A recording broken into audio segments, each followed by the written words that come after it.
let's I wanted to look at your astrology chart too. Yeah.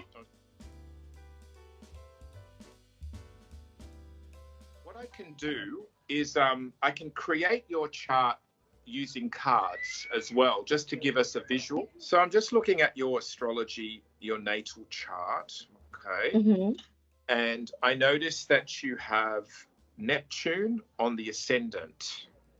Right on the ascendant. Right on the ascendant. So Neptune usually represents a lot of things, but he's the god of the sea. And Neptune also is associated with spiritual or mystical things. So because Neptune is water, water is associated with emotions. It's also associated with things that we can't hold in the physical. So it can be spirit, it can be intuition, it can be imagination, it can be things like creative things like music, like we can't hold music. It's something that gives us emotion and spiritual sort of feelings as well. Also, Neptune is associated with images such as things like photography and film, because Neptune is about illusion, and it's also about chemicals. So it can be liquids. So very much like film. Yeah, absolutely. So cool. So especially before digital images, we used to make film and photos with chemicals and the dark room and the developing, and the image comes to life out of the paper. So usually Neptune represents all those things, mystical images. So usually when people have Neptune on the ascendant, like you do, they're usually very creative, artistic, imaginative. They're usually very intuitive as well.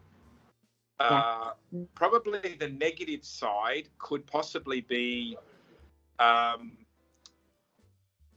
not practical sometimes, like because Neptune is water, it's not structured. So in its negative form can sometimes be people who they're almost like spiritual beings or fairies, or like sort of they perhaps lack the worldly structure. They're more like otherworldly. Okay. A bit hard to pin down. They probably the one in the class that sees things very differently to other mere mortals. They might have an imaginative way of seeing something as well. They could be daydreamers. They could be very much into alternative thoughts as well. Very creative, usually, very sensitive people as well. So that's kind of your ascendant. Now, your ascendant Neptune is also in Sagittarius, which is pretty good. Mind expansion of the mind. Expansion. Learning, right? Sagittarius is all about knowledge, travel, teaching, education. Yeah. Other cultures. All of that stuff. It's to do with anything to do with knowledge. Because Sagittarius, we get the word sage from Sagittarius. Sage means a wise person. Like when they say an old sage, he's an old sage or she's an old sage. So that's also to do with like deep understanding of like universal laws and ideas. So it's no surprise that you're into tarot and mysticism and art. You're an artist as well. I make crafts. I take photos. That's I no made surprise. films. I played music. I acted. I, kind of am a jack of all trades in many regards, especially when it comes to performing. Yeah. And you'll see that in my chart as well, I think. Yeah, absolutely. I mean, Neptune in Sagittarius is great for teaching as well. So it's good for teaching anything mystical, anything to do with film, anything to do with illusions, acting. So anything like that would be very much a natural thing for you. Now, when I go into your chart and I skip over to your 7th house, Hmm. You've got seventh house. You've got the moon. 1, 2, 3, 4, 5, 6, 7. Yeah, you've got the moon that just slides into your seventh house by the looks of this chart. Barely. Yeah, that's the only thing in there, right? Yeah, yeah, Yeah. yeah. So In Diana, the moon Cancer. goddess, and it's in Cancer as well. So the moon in Cancer is in its own sign. So there's two ways you can read the moon. There's the mothery, nurturing part of the moon. Okay, there's the sort of mother goddess sort of aspect of the moon. But then there's also Diana. Diana was the moon, the goddess of the moon as well in Roman mythology, and in Greek mythology was Artemis. In Artemis and Diana were both very independent goddesses. They didn't need a man. They didn't ever marry. They were very independent and self-aware and they just created for themselves, and so there could be that side of you, but there's also possibly that mothering, nurturing side as well. So it's Yeah. about Yeah. protecting, so protecting a partner, nurturing.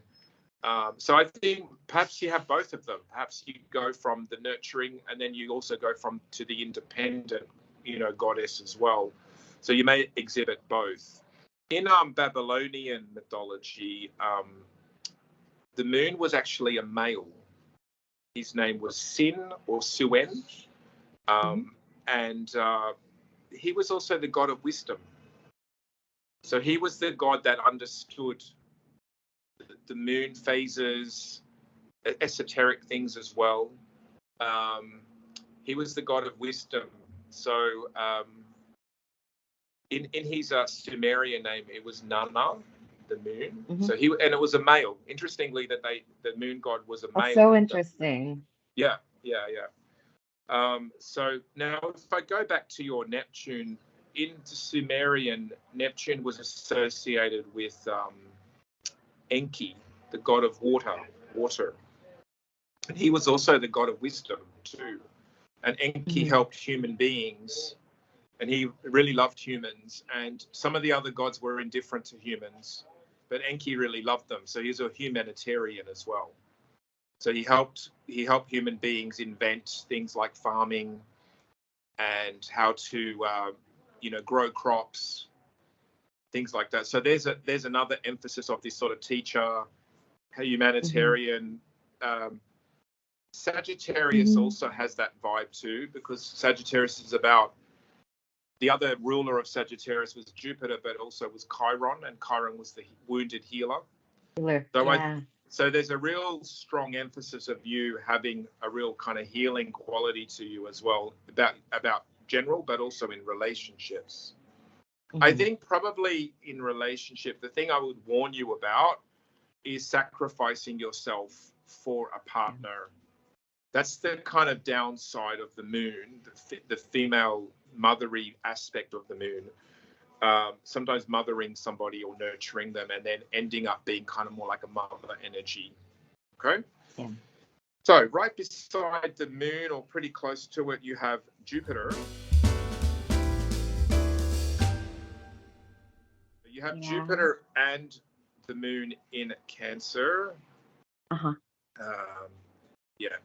So Jupiter's again about knowledge, and it's about the Jupiter is the Greek god and the king of the gods, and he was about power, knowledge, expansion, travel. So there's probably a part of you, although it's not in your seventh house, Jupiter's in your eighth house. That's actually good for money, by the way. That usually Okay. means you will have good money in and it's Hmm. usually passed down to you in the eighth house. So it could be through Hmm. inheritance later on. Hmm. But also because it is still in the same house as your seventh house of your moon, it links with that a little bit as well. That could be attracting a powerful guy. Hmm. Jupiter adds a bit of male energy in there as well. Hmm. But I think, definitely it's good for money. It's good for also for wealth generally, for your own, bringing in your own wealth as well. In the Sumerian and Babylonian, the god was Marduk, and he Hmm. was the god of power and victory and kind of achieving, so he was the god of kind of like um, victory, basically. He fought against the monster and he won. So this is about you as well, achieving a lot of strong. You've got very Sagittarian qualities in your chart because of your Sagittarius rising. And so because you have Sagittarius rising, Jupiter is very important for you as well because it's ruling your rising sign. The next one you have is Mercury. So you have Mercury. Is it in Leo? Yes, it's in Leo. It's in Leo. In the 8th house. In the 8th house as well. So again, the 8th house is also to do with mysticism as well. So that's also about you being able to contact spirits. Yeah. And Jupiter in there could mean you can teach about it. You could teach people about it. So there you are. That's you. It's like we're painting a portrait of you. Well, I know. Well, I was like, am I a witch? I think I have witches. I think I have witches in my. Do you believe? You know what? In past lives, Paris? Yeah. Do you believe in Well, past you lives? can check your past life, but witches. To me, when people say witch, I always say witch is wisdom, wise woman, because that's what witch actually means. It means a wise woman. So, because a lot of people modern day think it's negative, but actually, witch is a wise woman. They were the midwives. They were the ones that knew about herbs and about healing and about the moon and the earth. And so they were, so when someone says a witch to me, I always think automatically wisdom, But yeah, you do have Mercury in Leo, which is interesting because Leo is about expressing yourself too. So that could be very good for writing, could be very good for singing, talking, all of those things. And I'm a very fiery communicator.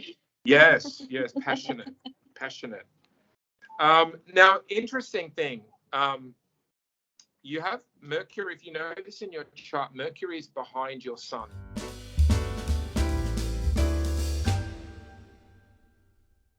So you have the sun next, and your sun is conjunct with Saturn. Mercury is behind. Yes.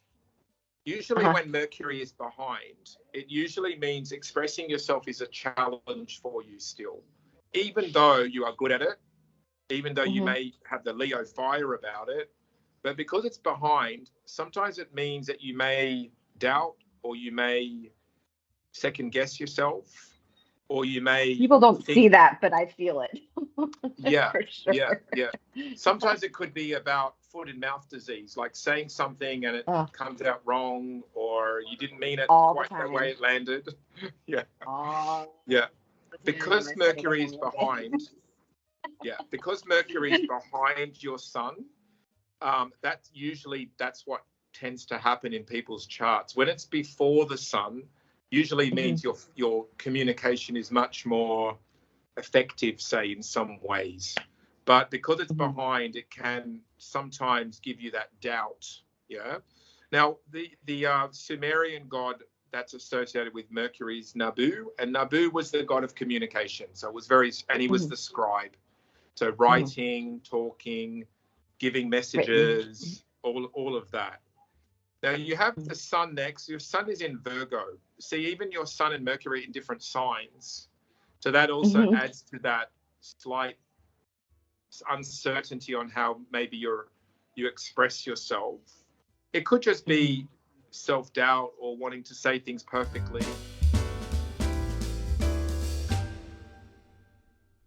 But Mercury's in fire, and then your rising sign, Sagittarius, is fire too. Fire. So there's a strong energy of you expressing your creative ideas and expressing your thoughts to people, but perhaps some people might find it a bit too much.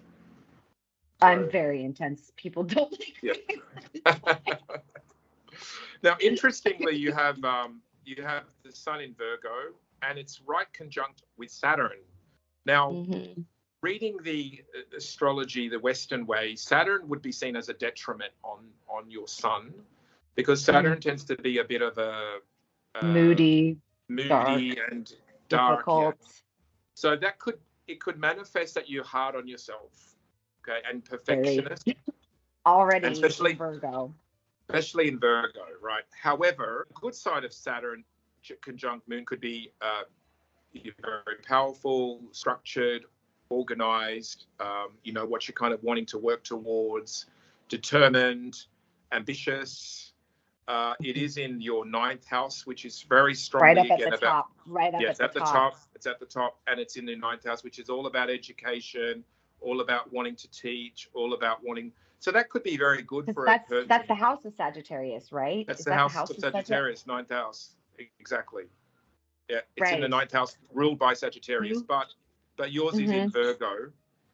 So it makes you, again, a very good teacher, I would think. Someone who could teach and, like, not put up with nonsense as well, because Saturn's a bit strict. So I think that's good for teaching. Could be a very strict, clear, focused teacher who is very on point. Now, the interesting thing is in Sumerian mythology, Saturn is actually Ninurta. Now, Ninurta was the god that held the keys of destiny. So, even though in the Greek mythology, Saturn is more negative, but in Babylonian, Saturn is actually very positive. He's the one that saved the world from destruction. So he's also the owner. He had the keys to destiny. So in its more positive, Saturn, if you read it more like the Babylonian way, he's actually a very powerful, that makes you quite powerful in whatever you do, basically, because it shows that you have the keys of destiny, the power of destiny to create and shape destiny for people as well. Wow. So that's really, really, really strong. Wow. Yeah. Yeah, I don't know why Saturn gets such a bad rap in the Greek, because it's a bit cranky. He's a bit cranky, Cranky. He's disciplined, but he's a bit cranky, So like an every old time dude, you get into your cranky old dude or something like that. So yeah. And Virgo has that tendency already. You know what exactly. I mean? Exactly. So every time you think cranky thoughts, think I've got the keys of destiny as well. I know the keys of destiny I have. Give me those keys of destiny right now. I want to change this. God damn it. God damn it. Okay, so next you've got Mars and Venus in Libra with Pluto. Oh dear. Yes. Oh, you've got it all going on there, and they're all conjunct. Holy yes, they shit. are. In Libra. Yes. Yeah. So you've got Pluto and Mars are conjunct to almost to the degree, 15 degrees. Look, Venus and Mars, passionate. Pluto and Mars, friends. Pluto and Mars were friends. They're all in Libra, so wanting passion and balance. And I think with Pluto in there, that makes you kind of loyal as well, because Pluto was quite loyal to Persephone. He was loyal, although he was the god of death. He was also, or the god of the dead, I should say, god of the dead. But he was also very loyal and very patient too, in his more positive form. But in Libra, that would indicate wanting harmony, wanting, like a relationship that's passionate. It is in your 10th house? 10th house, yeah. Correct. Yeah. So the 10th house is all about career. It's about achievement. It's about worldly success. So I think that's very important to you as well. Passionate. Put a lot of passion in there. It's very powerful. In the Babylonian, Venus was Ishtar. Ishtar was the goddess of sex and love, and Mars was Nergal. Nergal, the god of war. He was bad. He was a bad guy. But Venus and Mars together softens Mars. So you've got a bit of that sort of drive, very driven, I would think, with Mars in the 10th. That also means you'll reach a high level of success too, because you work hard. Well, I'm a bulldozer. Don't get in my way. Yeah, absolutely. And don't get in my way.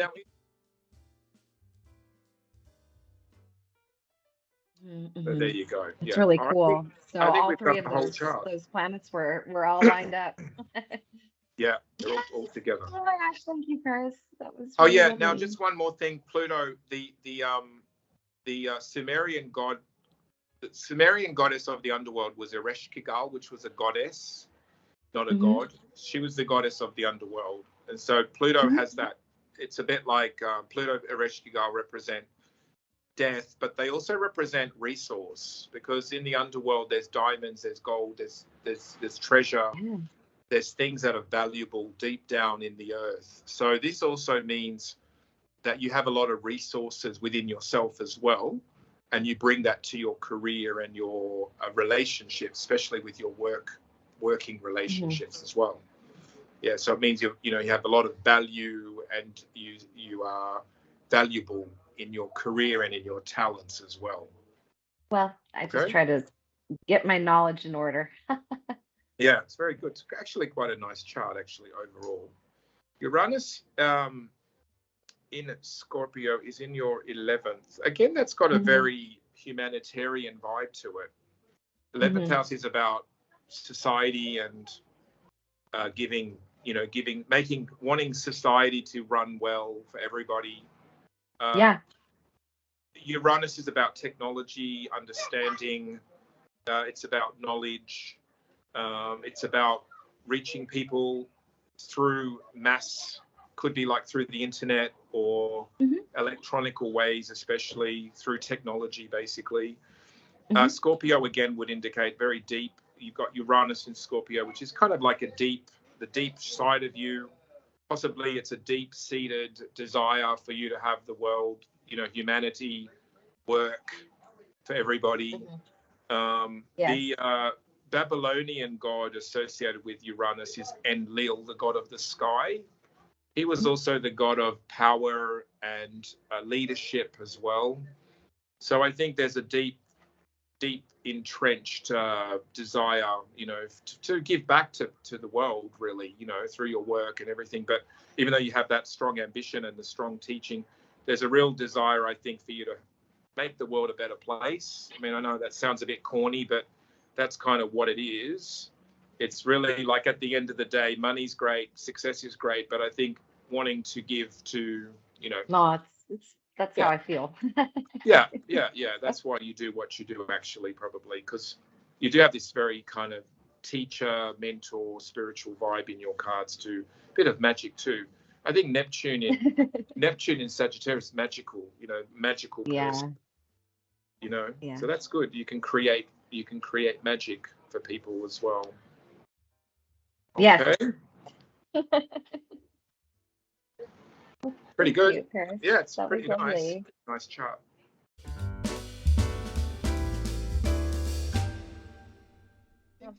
The charts are very good. Astrology charts, I find, are very good for describing the person, your strengths, weaknesses, and large picture, personalities. What you're good at, what you need to work on, what you need to be aware of. Strengths. That I find the astrology charts hard to pinpoint events. It can be done. It can be done, but it's very difficult to pinpoint events of things. Well, that's why you have that. I love those cards. That's why I tend to use cards with my readings when I do instant readings, But the chart is valuable because it helps you to understand yourself on a psychological level. Absolutely, because that was kind of all the esoteric stuff was what excited me about all of the occult, about dream interpretation, about runes or tarot or astrology or palmistry or handwriting analysis. You know what I mean? All of it. I was obsessed with handwriting analysis because I was like, this tell me about my personality. It's amazing. I know. Same. That's why we're talking about it, basically. But yeah, I can so see it in your chart. It's just like, wow. It's just so all over your chart,